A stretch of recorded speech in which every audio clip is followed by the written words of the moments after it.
I tell you a true crime story and we drink. The following content may be disturbing to some. Discretion is advised. If you choose to enjoy one of our themed margaritas, please ensure that you are of legal drinking age and have fun but drink responsibly.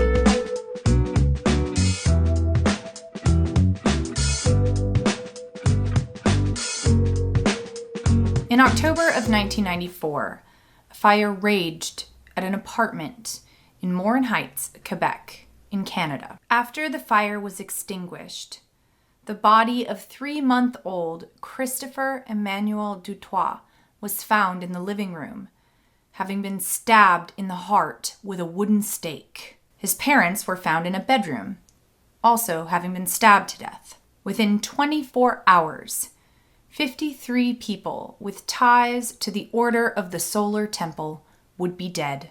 Today's margarita is both a nod to fire and uses one of my favorite alcohols, FireballWhiskey.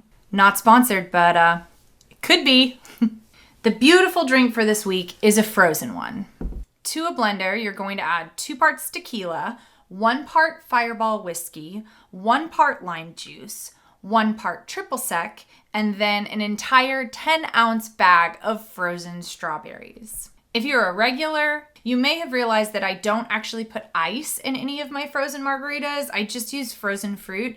That's really because I never drink my drinks fast enough, and so the ice just waters it down. I personally think the strawberries do a pretty good job of making this a frozen margarita, but I suppose you could add ice if you wanted to. For today's drink, I went with a sugar rim, and I think if you were feeling extra bougie, you could add a little bit of cinnamon to your rim. Perfection. Now on to something that isn't perfection, the Order of the Solar Temple. Luc Jouret was born in 1947 in what was then known as the Belgian Congo in Africa. His Belgian parents returned with him to their homeland in the 1950s, and later on, Luc studied to be a doctor. He earned his medical degree in 1974. After graduating, he joined the Belgian army as a paratrooper. Following his time in the military, he moved to France and began to study homeopathy. Homeopathy was actually developed in Germany in the 1700s and has remained relatively popular in Europe ever since then. Homeopathic practitioners use natural substances in very small amounts to help the body heal itself. By the way, no shade towards homeopathic practitioners or people who use it. Many people swear by it. In India alone, 100 million people depend solely on this form of medical care. There must be something going right with it. Once Luc qualified as a homeopathic practitioner, he began to travel the world, lecturing on holistic health and apparently the occult. When he gave a lecture for a Geneva-based New Age group, known as the Golden Way Foundation, in the 1980s, he was introduced to their leader, Joseph de Mombro. Soon they would become besties and murderous cult leaders. Woohoo! Joseph de Mombro was born in rural southern France in 1924. He didn't go to college, but instead studied clockmaking. And for a while, he worked as both a jeweler and a clockmaker. Pretty cool. And in his late 40s, he joined the ancient and mystical order of the Rosicrucis. First of all, I think we should dispel some myths about occultism and people who are attracted to the occult. Occultism, at its most basic, is believing in supernatural beings or forces. And that's like a lot of people.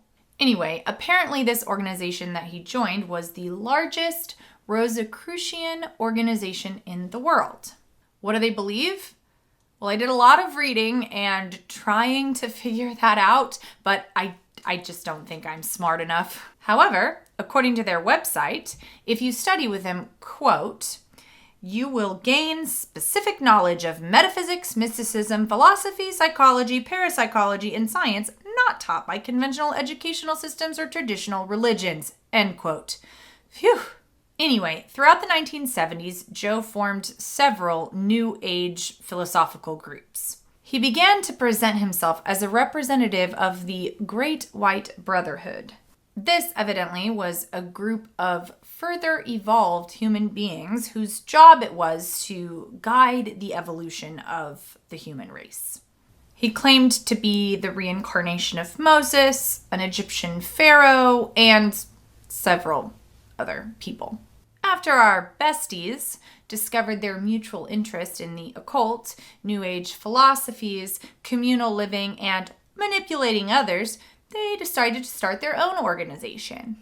They founded the Order of the Solar Temple. The year was 1984. The major authority drawn by these two was to say that they were the modern New Age Knights Templar. You know, the Dan Brown, Holy Grail, Tom Hanks, Knights Templar? Well, if you didn't know, the Knights Templar were a real group of Christian knights during the medieval era. Their job was to protect European visitors to the Holy Land, and they also did some other military operations. It's also believed that the group that was almost totally suppressed by the end of the 1300s were made the protectors of some very important Christian relics, such as the Holy Grail. Joe and Luke's Order of the Solar Temple had a program for people, mostly rich, to learn and progress spiritually through Great White Brotherhood rituals and occult disciplines that would bring forth a wonderful new age, modern-day Knights Templar. Luke waxed poetic about the great transformation of the world, a golden age when their principles would usher in a new era of enlightenment. If it sounds confusing and like a grab bag of a variety of ideals, principles, and words that don't mean anything, it's because it was. Keep them confused, keep them coming. Am I right? They had elaborate ceremonies that they often videotaped. They wore identical long white robes. Joe, who was the master of the cult's rituals, led members through guided meditations and prayers. They formed an additional temple in Canada. Hundreds of well-educated middle-class people joined the Order of the Solar Temple. Many incredibly wealthy people did too, spending more and more money to attain higher levels within the organization and to gain more knowledge. Joe directed things behind the scenes, and Luke was the front man, doing those inspirational speeches that recruited new followers. And then, as is pretty usual with cults, things got weird. Luke, who was now also claiming to be Jesus Christ incarnate, was choosing female members of the cult to have sex with before ceremonies. Joe had a daughter, who he named Emmanuel, in 1982, and he claimed that she had been conceived immaculately, was a demigod, and was there to usher in the new age. Never mind that when she became a teenager, she made it pretty clear that she wanted absolutely nothing to do with that. And then, big shocker, the doomsday planning began. Members began stockpiling supplies for the inevitable end of days. Joe and Luke began to announce that their only hope was to shed their earthly bodies and be reborn on an imaginary planet that revolved around the star Sirius. I'll spare you the serious joke for now. This new credo may have correlated time-wise with problems that began to plague the group in the early 1990s. One member left the cult in 1991 and promptly filed a lawsuit claiming that the group was a cult. Others in the group began to challenge Joe and Luke's authority. In 1993, Luke was arrested in Quebec, Canada for trying to buy guns with silencers. The publicity that followed destroyed his reputation and led to investigations into him in several countries. The heat was coming for the Order of the Solar Temple and their dear leaders. Also, Joe's own son, Ellie, began to question some things that were happening in the cult. He discovered that his father had been using special effects tricks in his speeches and his ceremonies, and he began to speak out about this. This damaged the order's credibility, and the plan for mass suicide was put into place very close to this time. And then Waco, the Branch Davidians. A story for another episode, but evidently it really stole the thunder of Joe and Luke. During the investigation that would come later, the Swiss police found an audio cassette recording of a conversation between Joe and Luke. I'm going to read it for you right now. Joe: people have beaten us to the punch, you know. Luke: well, yeah, Waco beat us to the punch.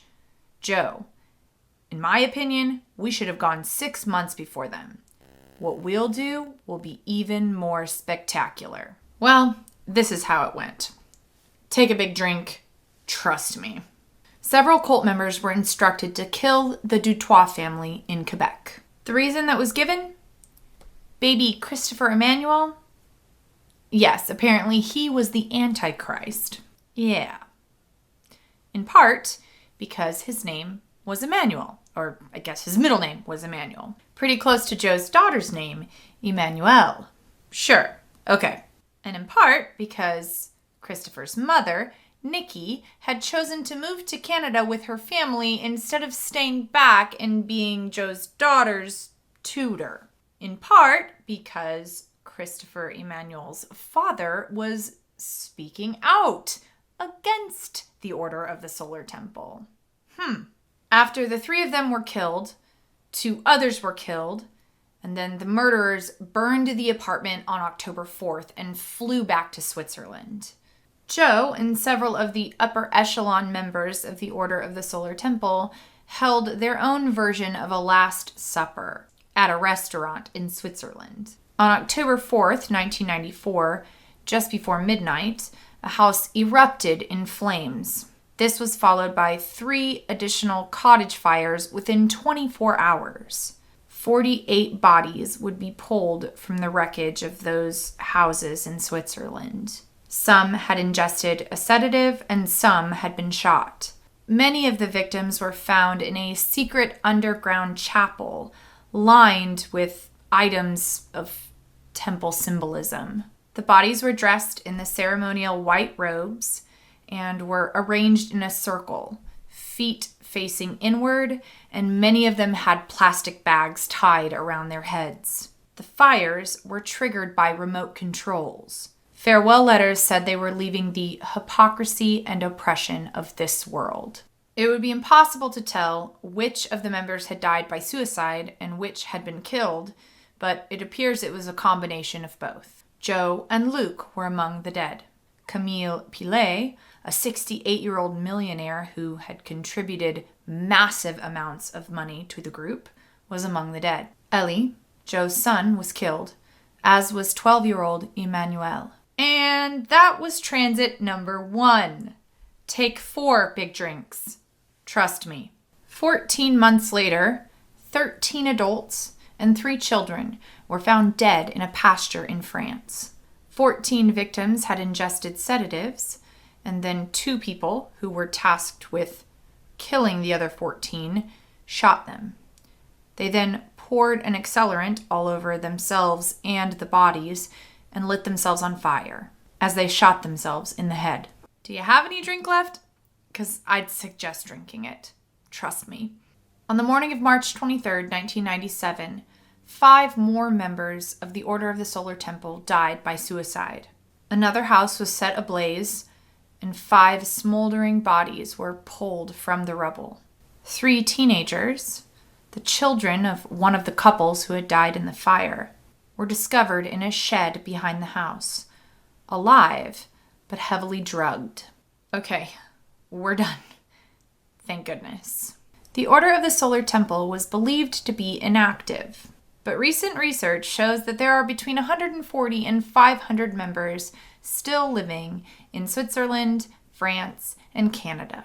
As I mentioned in the last episode I did about cults, the root word cult is from cultus in Latin, which means to cultivate. It's also the same root word that's in the word culture. The way that we use the word cult today is not the way they've always used the word cult. An older sense of the word cult means religious devotional practices that are conventional within a time or a place, within a culture. Though the word can and still is used in this way, it's not the most common way that we use the word cult. Starting in the 18th century, the word cult began to sort of mean excess devotion. And it was in the 1930s when sociologists began to study cults in the way that we define them today. Let's be clear, however. Cult does not mean ideology I disagree with. I think sometimes that is how we use that word. There are specific characteristics used to define a cult, but the thing is they're kind of subjective and in some cases require a value judgment. Sociologists are working to make this more objective. If you search characteristics of a cult, you'll find lists of 1, 7, 16, 4. It's clear that there's a lot of disagreement on exactly what a cult is and what makes something a cult. A lot of these lists have characteristics in common for sure, though. For our purposes, we're going to use the list outlined by sociologist and cult expert Janja Lalich.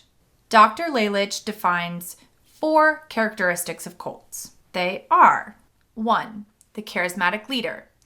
The charismatic leader is the originator of the group, and they're pretty persuasive. Some might even call them manipulative. They're able to unite people from a variety of backgrounds and experiences to their one cause. 2. Transcendent belief system. By the way, this by itself does not make a cult. All religions have a transcendent belief system. The difference here is that the charismatic leader in a cult knows the secret, knows the way, the path. They know the way to get to the better place. To get there, you have to do exactly what they say. That's the indoctrination program. 3. Systems of control. The worldview that the charismatic leader instills in the member gets increasingly more controlling.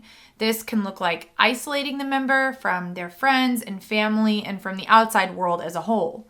They increase the amount of time that the member has to spend with the group until it's all the time. Systems of influence. This is what comes from other members of the group, the peer pressure. And this system of influence is what causes the cognitive dissonance in the brain to take hold. At this point, one's brain simply does not allow them to see that what they are doing is totally irrational. This perverted reality becomes the only reality. I feel like people are throwing around the term cognitive dissonance a lot lately, and I want to delve into that a little bit just so that we understand how to use it correctly. Cognitive dissonance isn't just believing 2 contradictory things. It's that belief and then the mental discomfort that comes because of believing those 2 contradictory beliefs. People don't want to feel mental discomfort, so they'll do something to ease this discomfort, whether it's explaining away the contradictions or discounting any new information that might contradict what they already believe. They might even just reject the whole idea that what they believe is contradictory to begin with. Also, this doesn't have to be fully conscious. It can definitely come in the subconscious mind. So though someone in a cult may understand with their rational brain that there's absolutely no way that their charismatic leader is having wild visions that appear to them like a movie and are in fact special effects, they will just explain that away to avoid the mental discomfort that comes with believing those 2 contradictory things. And thereby, their brain will never allow them to think critically about what they're experiencing. Man, the brain is so fascinating. I think the Order of the Solar Temple is a classic cult. They survived under a charismatic leader who peddled his transcendent belief system to the point of using laser light shows and special effects. There was definitely a system of influence, especially from those other cult members who had just spent far too much money to ever really think they could get out of it. And then the system of control was so strong that they were willing to end their lives. When preparing and researching this episode, I became fascinated by 2 different questions. 1, why are people so fascinated by cults? I mean, not everyone, but a lot of people. And why is the human brain so susceptible to becoming swept up in a cult? I started wondering if maybe those two questions were somehow related. Psychologists who study cults really have to focus only on former cult members, people who have left a cult. This is because you can't identify people before they're in a cult, and people who are in a cult don't think they're in a cult. And those people that go all the way with a cult, well, you know. Just researching and interviewing former cult members doesn't give the full picture. But you know what they've discovered? People that join cults are just normal, typical, everyday folks. Cult leaders, they just learn the right people to target and the right tactics to use in order to recruit members. More than 60% of cult members are recruited by a coworker, family member, or friend. It's harder to turn down someone you know than a complete stranger. Often, people who join a cult are people who have recently moved to a new area, or people who are experiencing a large change in their life, usually a loss. People in these positions tend to be more susceptible to a group that's offering to help fill a hole in their life and also give them a meaningful community. Once in a cult, it becomes increasingly difficult to leave, until for some, it's just downright impossible. Their brains won't even allow it. I think the truth is, we find ourselves so interested in cults because maybe a part of us, a small part of us, thinks that it could happen to us. With the right cult, at the wrong time or place in our lives, who knows? So what do you think? Do you think we're more susceptible to cults than we might want to admit? Why do you think cults form? At what point do you think cult leaders come to the conclusion that leading their members to death is the only solution? Do you think they believe all the things they're saying, even right up to the very end? How strong is the cognitive dissonance within a cult leader themselves?